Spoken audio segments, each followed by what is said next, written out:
Sweden में कुरान को जलाए जाने के बाद एक मुसलमान अहमद अल्लूश ने कुछ ऐसा कर दिखाया है जिसकी आज पूरी दुनिया में चर्चा हो रही है। दरअसल कुरान जलाए जाने के बाद स्वीडन के अहमद अल्लूश ने वहां के कोर्ट में एक याचिका दायर की थी कि उसे भी यहूदियों और ईसाइयों की मुकद्दस किताब बाइबिल और तौरात को जलाने की इजाजत दी जाए। अहमद अल्लूश का कहना था कि जैसे स्वीडन में सरेआम सरकारी सिक्योरिटी के बीच कुरान को जलाया गया, वैसे ही वो भरी सिक्योरिटी और लोगों के बीच बाइबल और तौरात को जलाना चाहता है। इस खबर के आने के बाद इजराइल सहित दुनिया के तमाम यहूदी संगठनों ने बवाल कर दिया था और धमकी दी थी कि अगर हमारी धार्मिक पुस्तकों को जलाने की कोशिश की गई तो हम इसे बर्दाश्त नहीं करेंगे। इजराइल के राष्ट्रपति ने तो यहाँ तक कह दिया था कि तौरात हमारी सबसे मुकद्दस किताब है, इसकी हिफाजत हम पर फर्ज है और हम इसकी हिफाजत करके रहेंगे। स्वीडन की अदालत ने अहमद अल्लूश की याचिका के बाद उसे बाइबिल और तौरात को जलाने की इजाजत दे दी थी, क्योंकि स्वीडन में धार्मिक पुस्तकों को जलाना अभिव्यक्ति की आजादी माना जाता है, जिसके बाद दुनिया भर की नजरें स्वीडन के इस मुसलमान पर थी। ये इतिहास में पहली बार था कि किसी मुसलमान ने आसमानी किताब बाइबिल और तौरात को जलाने की इजाजत मांगी थी। अहमद अल्लूश तयशुदा वक्त पर कल इजरायली दूतावास पहुंचे। उनके एक हाथ में लाइटर था तो दूसरे हाथ में बाइबिल और तौरात। चारों तरफ दुनिया के मीडिया संस्थान और लोग बाइबल को जलाने का मंजर देखने के लिए मौजूद थे।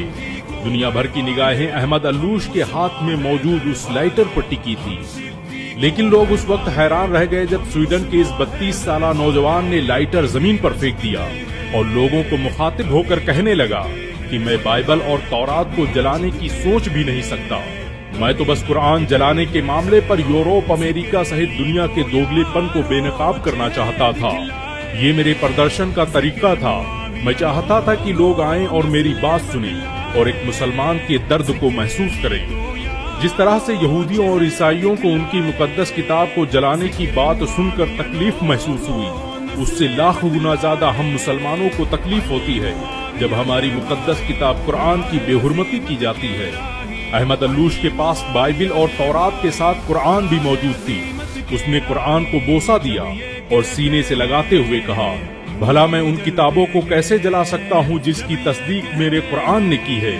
मेरा इस्लाम किसी मजहबी किताब को जलाने की इजाजत नहीं देता। अहमद अल्लूश के प्रोटेस्ट के इस अनोखे अंदाज की आज दुनिया भर में चर्चाएं हो रही हैं। यहाँ तक कि यहूदी और ईसाई भी कुरान को जलाने की इजाजत देने पर पाबंदी लगाने की मांग करने लगे हैं।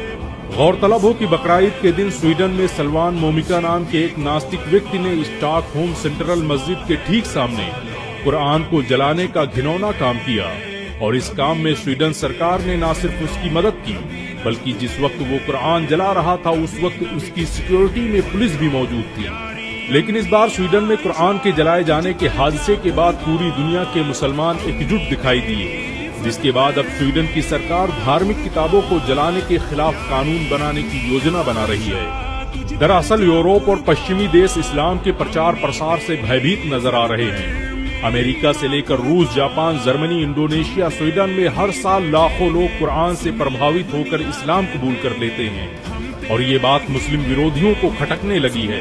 यही वजह है कि वो मुसलमानों को नीचा दिखाने के लिए कुरान और पैगंबर मोहम्मद सल्लल्लाहु अलैहि वसल्लम की तौहीन करने की कोशिश करते हैं। लेकिन इस बार जब बात बाइबिल और तौरात की आई तो यहूदी और ईसाई भी इंसानियत की दुहाई देने लगे। अहमद अल्लूश की गैरत ने आज दुनिया भर के मुसलमानों का सर फख्र से ऊंचा कर दिया है। लेकिन जरूरी है कि सभी मुस्लिम देश एकजुट होकर ऐसे लोगों का मुकाबला करें जो मुसलमानों की मुकद्दस किताब कुरान और उनके प्यारे नबी पैगंबर मोहम्मद सल्लल्लाहु अलैहि वसल्लम पर उंगलियां उठाते हैं। वैसे नबी को गाली देने और कुरान को जलाने वालों का क्या हश्र करना चाहिए, नीचे कमेंट में जरूर बताएं। वीडियो को शेयर करें और ऐसी और वीडियो को देखने के लिए हमारे चैनल को सब्सक्राइब करें, घंटा जरूर दबाएं।